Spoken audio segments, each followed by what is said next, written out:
This is Ben Smith from the New York Daily News, and I am podcasting this week from the Regency Hotel in Manhattan, where I sat down with Congressman Rahm Emanuel.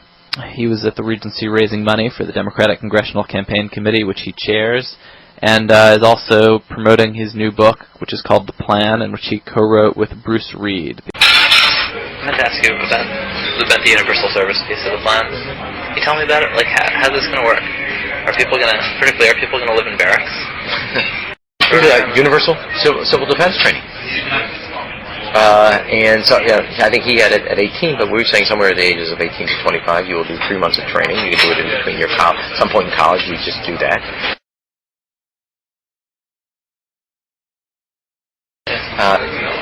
But there could be nothing wrong with all Americans having a joint, similar experience of what we call civil defense training or civil service, or some sense of service to country in preparation, which will give people a sense of what it means to be an American.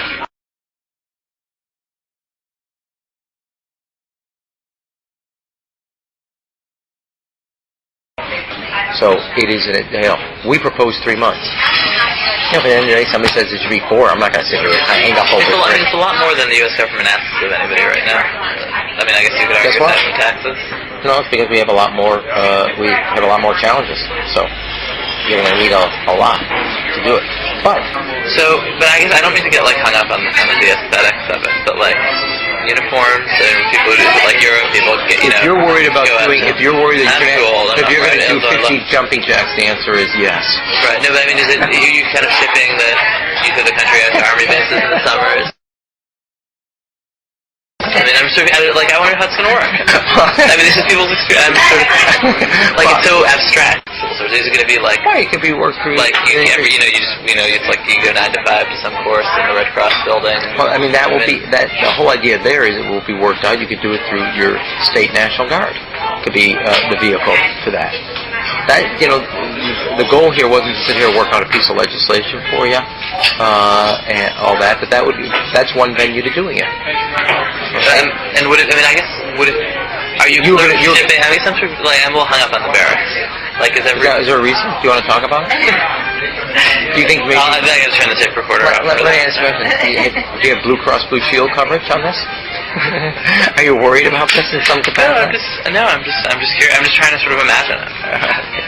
Well, rather than figure out whether you take a train ride or a barrack, think of it this way. There'll be a common experience, and you'll be prepared, God forbid that... No thanks. God forbid that there's a chemical hit, there's another terrorist act, or a natural disaster, which are coming more frequent. There'll be a body of citizens who are ready and capable and trained. That's all you got to think about. We're all here for you, okay? It's a circle of love. I mean, it's just, you kind of want to know how these things will work. Is this compulsory then? Well, you have to, in a sense, it's a required of everybody, 18 to 25, 3 months, and at some point at that point you do it. Obviously, I'm not going to say perfect legislation. We'll work that process through. We not continue to rely only on our military in order to achieve the national security objectives that we've set. We've got to have a civilian national security force that's just as powerful, just as strong, just as well funded.